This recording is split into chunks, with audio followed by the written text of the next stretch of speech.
Salve, salve a todos e a todas. Nossa temática de hoje é a história social da capoeira e suas possibilidades com base na Lei 10.639. Essa temática tem a ver com a contrapartida e a realização do PROAC, Governo do Estado de São Paulo, Secretaria de Cultura e Economia Criativa. Nossos apoios são Capoeira Legado Negro, Urbe Produções e Casa de Capoeira Imã. Estamos hoje com o professor Tiago Alves do Nascimento. Ele é professor de capoeira, mestre em educação e coordenador da Biblioteca Paulo Freire. Olá, Tiago, muito obrigado por estar dividindo esse espaço comigo, com a gente, para estarmos conversando um pouco sobre a capoeira fora da roda física, porque a roda da vida e o mundo, o núcleo da vida, a gente está sempre juntos nessa roda. Obrigado. Eu que agradeço, Vitor Lobo, professor Vitor Lobo. É sempre importante estar oportunizando esse debate, sim. Apesar dos avanços que tivemos, ainda temos muito que construir e lutar aí pela implementação dessa lei. Perfeito. Nossa temática é muito tranquila hoje, nós vamos fazer apenas algumas reflexões sobre elas. Essa temática é muito ampla, ficaríamos semanas, seminários, fóruns para debater isso. Hoje nós temos muitas ações sendo realizadas, principalmente nos municípios. As leis municipais para colocarmos a capoeira nas escolas estão sendo ampliadas e seguiremos na luta sempre para um desenvolvimento real da capoeira e seus aspectos sociais e educacionais. Vamos lá, para iniciarmos o nosso debate, alguns conceitos fundamentais, Thiago. A capoeira, assim como outras manifestações de matriz afro, é base fundamental da história e da memória do povo brasileiro. Populações sequestradas no continente africano e trazidas à força para a América tiveram sua liberdade física e cultural retirada de seu domínio. Essa perseguição, suas manifestações, adornos simbólicos e vestimentas foram proibidos e perseguidos. Sua relação com o sagrado e com a arte foram demonizadas. Dessa forma, as únicas possibilidades de sobrevivência de suas histórias se apresentavam na oralidade, na música, nos contos, nos pontos, nas danças e outras formas de ginga e expressões corporais que suas criatividades proporcionavam. Dessa forma, entramos no ponto da Lei 10.639, puxando um pouco para depois retornarmos para a capoeira. A Lei 10.639 ela entra em vigor em 2003 e alterou a Lei de Diretriz e Base da Educação, tornando obrigatória a inclusão da história e cultura afro-brasileira na grade curricular do ensino fundamental e médio. Desde então, escolas de todo o Brasil têm compartilhado novas práticas e vêm transformando gradativamente o ensino tradicional, tornando mais inclusivo e diversificado, refletindo, assim, a real face da população brasileira. Pergunto a você, professor Tiago, nós já temos alguns anos aí dessas transformações, quase 20 anos, né, da promulgação da lei. Nós sabemos que 10 anos, né, para a lei ser implantada, para a obrigatoriedade dela. Ou seja, praticamente 20 anos da implementação, 10 anos da implementação direta e 20 anos da lei, da promulgação dela. Você tem visto transformações reais disso na escola, na sala de aula, e o que isso implica dentro da realidade da capoeira? Certo, Vitor? É, acho que primeiro que a gente tem que celebrar as conquistas, né, do povo negro. Que acho que isso vai de encontro com a proposta de valorizar a luta, o legado e a história da negritude. Então, acho que é um ponto celebrar a vitória da promulgação dessa lei, né? Então, acho que é importante a gente finalizar isso, né? Dito isso, aí a partir desse passo vitorioso aí que foi a lei, eu acredito que a gente tem uma trajetória longa aí para caminhar para estar implementando ela de forma significativa dentro dos espaços escolares. Eu observo que assim existe sim a prática, a lei é como um marco legal, né? De certa forma, as escolas têm uma obrigatoriedade de implantar ela, mas do ponto de vista da sua qualidade, da sua efetividade na transformação das práticas escolares e na formulação de identidade e valorização da cultura oral brasileira, ainda temos um caminho longo para avançar.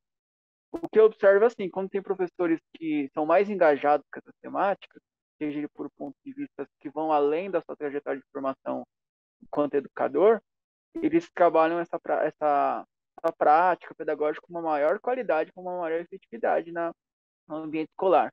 Os professores que não têm tanta familiaridade e vínculo com esse tema, eles trabalham de uma forma mais superficial, mas trabalham. Então, isso, de certa forma, já é um avanço.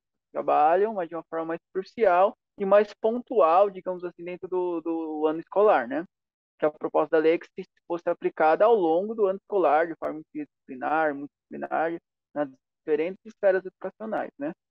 Então, eu acho que tem que ser celebrada a vitória da lei, algumas iniciativas. Tem, por outro lado, existe práticas muito interessantes, assim, como você colocou aí, dentro da capoeira, fora da capoeira, com o resgate da cultura de matriz africana. E na capoeira também, somente com a presença de alguns mestres griot, né, dentro de alguns ambientes escolares, tem se tornado assim, e até de forma estrutural dentro do currículo, né? Que vem trabalhando ao longo do tempo e não de forma esporádica, né? Eu trabalho com essa prática dentro da escola, com capoeira e sem capoeira, e já tive a presença de alguns professores que trabalham com ela com uma qualidade assim muito bacana e realmente quando é trabalhado dessa forma faz total diferença na vida do aluno. O reconhecimento e até as professoras que trabalham eram pessoas negras que só a presença delas trabalhando com essa temática dava uma valorização, uma representação para os alunos que também se identificaram e se espelhavam como alguém que realmente está naquele lugar de posição de luta. Perfeito, professor. Alguns pontos que trazemos de reflexão. Alguns estudiosos, inclusive mestre Valdenor, mestre Hernando das Areias, eles vão trazer algumas reflexões interessantes em relação a isso, e eu fiz uma estrutura de um texto para a gente poder refletir essa questão. Capoeira tem como base para a nossa sociedade a promoção, reflexões sobre as múltiplas identidades. Para a compreensão da diversidade humana e reconhecendo suas emoções e as dos outros, com autocrítica e capacidade para lidar com elas, em especial para as crianças e jovens negros. A capoeira trabalha e exercita a empatia, promove o respeito ao outro e aos direitos humanos, no acolhimento e valorização da diversidade de indivíduos e de grupos sociais, seus saberes, identidades, culturas e potencialidades, sem preconceitos de qualquer natureza. Dessa forma, eu lhe pergunto, professor, como trabalhar a capoeira como essa potência de identidade afro, de identidade das culturas oprimidas, em um ambiente onde o fundamentalismo religioso, né, neopentecostal, né, e essa violência que traz essa radicalização e essa violência, principalmente com aquilo tudo que é da comunidade negra, e a capoeira é da comunidade negra, ela é desenvolvida pela comunidade negra. Hoje temos muitas pessoas não negras praticando elas, mas a origem dela é essa. Como trabalhar isso numa instituição de ensino? Como trabalhar isso dentro de um desenvolvimento social, dentro de um desenvolvimento cultural afro, sem sofrermos perseguições ou, melhor dizendo, como trabalhar isso nas escolas com essas perseguições. Certo? Isso aí é um ponto bem importante. Você citou o grande mestre, mestre Aldenor, inclusive é meu tataravô de capoeira, né? Saudar ele também, nossos ancestrais. Ele diz uma coisa muito importante, que desde que eu tenho acompanhado ele nas formações dele, que a capoeira tem que ter um marco principal, que é a luta contra o racismo e a luta do resgate da história da negritude, né? E às vezes a gente vê algumas práticas escolares e algumas práticas em algumas casas de capoeira que se restringem à prática esportiva, digamos assim, né? Nada contra essa vertente esportiva, acho que ela tem seu espaço, mas restringe a vertente esportiva. Quando a gente já trata a capoeira do ponto de vista da Lei 10.639, essa vertente cultural de matriz africana tem que ter um destaque muito grande, né? É a centralidade do trabalho dela. E junto com essa centralidade da matriz africana, você trabalha com um outro eixo epistemológico, né? Outro eixo de trabalho diferente de outros eixos eurocêntricos, né? Que você vai valorizar outro tipo de matriz de saberes, igual você colocou essa questão da, da circularidade, da coletividade, das relações de solidariedade, do trabalho coletivo. Isso está imbuído da capoeira a partir de uma outra matriz de relações humanas, de outros saberes epistemológicos e antropológicos. Então, trazendo isso para a cultura da escola, acho que é fundamental a gente ter esta raiz, né, centrada na matriz africana da capoeira quando a gente vai trazer ela para a escola. Não basta trazer ela como prática corporal. Em relação às perseguições aí dos avanços do neoconservadorismo, do neofundamentalismo, que é importante citar, então ela vive num momento de ataque, né, por conta desses movimentos conservadores. Você vê aí os espaços de luta foram ocupados por pessoas que lutam contra, né, as lutas ancestrais da nossa, da nossa capoeira, da nossa luta social pela igualdade social, pelos direitos sociais. E nas escolas isso não é diferente, né? Você vê como aí a projetos como a Escola Sem Partido, que é, na verdade, a da Mordaça, e o direito aí digamos assim, de ter uma liberdade moral e você não adentrar em certos conceitos políticos dentro da escola, e isso também implica diretamente na parte histórica da capoeira, do ponto de vista de luta contra a injustiça social, a luta contra a desigualdade, a luta contra o racismo e outras questões importantes. Então, assim, eu quando no começo quando você vai trabalhar numa unidade escolar, que você vai trabalhar com capoeira, e alguns aspectos, alguns símbolos causam estranhamento e discriminação mesmo. O atabaque é uma figura disso, né? Quando você não entra com esses símbolos de ancestralidade, você entra com outros símbolos que não têm tanto peso de estigmação social, você sente menos discriminação quando você adentra no ambiente escolar. Mas quando você cada vez mais vai adentrando com esses símbolos africanos de negritude, você vê uma resistência por parte de algumas pessoas da comunidade. Do ponto de vista educacional, que é outro ponto fundamental da capoeira, a capoeira tem um deslumbramento, uma mágica que contagia todo mundo, né? Então, isso é uma porta de entrada para você trabalhar esse tema fundamental, né? Quando você chega com a mística, a mágica da capoeira, do ponto de vista da sua ritualidade, uma performance assim que tira você de um ambiente de naturalidade, isso cria um ambiente tão motivador para a criança, para o adolescente, para o aluno, que isso é um despertar de motivação extremo. Então, é uma potência gigante até para trabalhar com essa desarma de preconceito dentro do ambiente escolar. Mas realmente existe um avanço aí do neoconservadorismo, do neofundamentalismo que tem atacado as matrizes da cultura negra e africana. Perfeito. Então, para a gente fazer uma conclusão, não, né? Porque não dá para concluir esse tema, né? Esse tema ele é amplitude, ele tem muita amplitude. A gente tem que trazer alguns pontos importantes que foram destacados nos últimos anos em diversos tipos de estudos relacionados à capoeira. O que a capoeira traz hoje? Ela traz essa questão da brincadeira. Ela começa, claro, como luta histórica social, o combate à escravidão, o combate ao racismo, o combate a todo tipo de opressão. Mas ela hoje traz outros aspectos pedagógicos, como nós podemos trabalhar da questão do lúdico, na brincadeira, podemos trabalhar a questão da história, dos cânticos, né, as cantorias, que sim são aspecto também de denúncia, né, em muitos momentos quando um capoeirista canta, né, ou uma capoeirista canta uma ladainha ou outro tipo de ponto ou canção, ela ou ele está trazendo uma diversidade de conhecimentos, uma, uma estrutura histórica de violência também que muitas dessas comunidades passam hoje, né? As comunidades periféricas, as comunidades negras, as mulheres, a comunidade LGBTQIA+, que nós precisamos trazer, todas as maiorias minorizadas desse país, ela se mantém sim como luta, mas ela também traz um ritual, ela também traz essa musicalidade e também traz essa ancestralidade. Eu trouxe aqui como aspectos de pergunta, mas a gente pode colocar como uma afirmação, né, Tiago? Nós podemos colocar como uma afirmação, porque são aspectos, e isso que causa acho que tanto medo, né, desses fundamentalistas, quando os rituais trabalhados dentro da roda de capoeira são rituais ancestrais, né? Você acha que pode ser um pouco disso, pela capoeira ser uma estrutura uma base de luta, uma ferramenta de luta e transformação. Existe tanto medo da capoeira nesse ponto, nesse sentido? Eu acho que você tem razão no sentido de que toda ferramenta de libertação que é utilizada pelos oprimidos, ela é recriminada e colocada, primeiro toda a prática cultural das classes oprimidas é rejeitada em um primeiro momento e é estigmatizada, né? É tratada de forma inferior.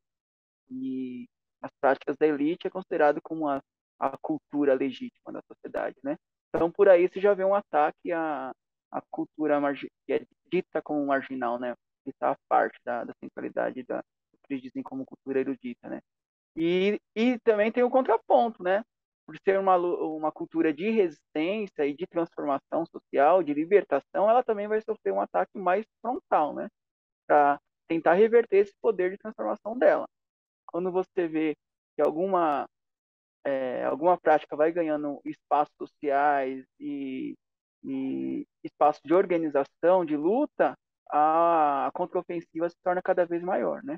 Então, o giro que a capoeira de Angola deu nos anos 80 para defesa dos aspectos de africanidade e de a luta contra o racismo, você vê que, por outro lado, houve esse avanço também da capoeira gospel, etc. e tal, porque é uma dialética de luta, né? Do ponto de vista que a gente tenta avançar aqui, o lado de lá também tenta nos, nos colocar no lugar que eles querem que a gente esteja como dominado, mas a gente vai sempre tentar avançar e ocupar o espaço que é de direito nosso, né? Da nossa cultura ancestral. Eu gosto muito da frase do mestre Pastinha, quando ele apresenta que a capoeira é tudo que a boca come, né? Por que que eu gosto dessa frase? Porque você não vai comer qualquer coisa, né, Thiago? Né? Você não vai comer qualquer coisa, você vai sempre se alimentar de uma forma, tentar se alimentar com algo que seja nutritivo, né? E além de tudo, eu acredito que a capoeira ela pode ser e pode se desenvolver em vários campos, menos no campo da opressão, né? Eu acho que a capoeira ela é, como você falou, uma arte luta libertadora, uma arte luta que deve estar sempre dentro do ponto de vista da proteção social, da proteção das maiorias minorizadas e nunca a favor do opressor, né? O que que você acha disso? O que que você acha tanto dessa frase do Mestre Pastinha quanto essa questão que algumas pessoas colocam como ela pode ser tudo? Eu acho sim que ela pode ser tudo, desde que esteja do ponto de vista da luta social ao lado de quem está sendo oprimido. O que que você acha? Eu acho que é importante se lembrar dos nossos mestres, né? Tá dando para ouvir bem, né? É, eu acho bacana essa metáfora, né, do mestre Pastinha, de que poeira é tudo que a boca come, né?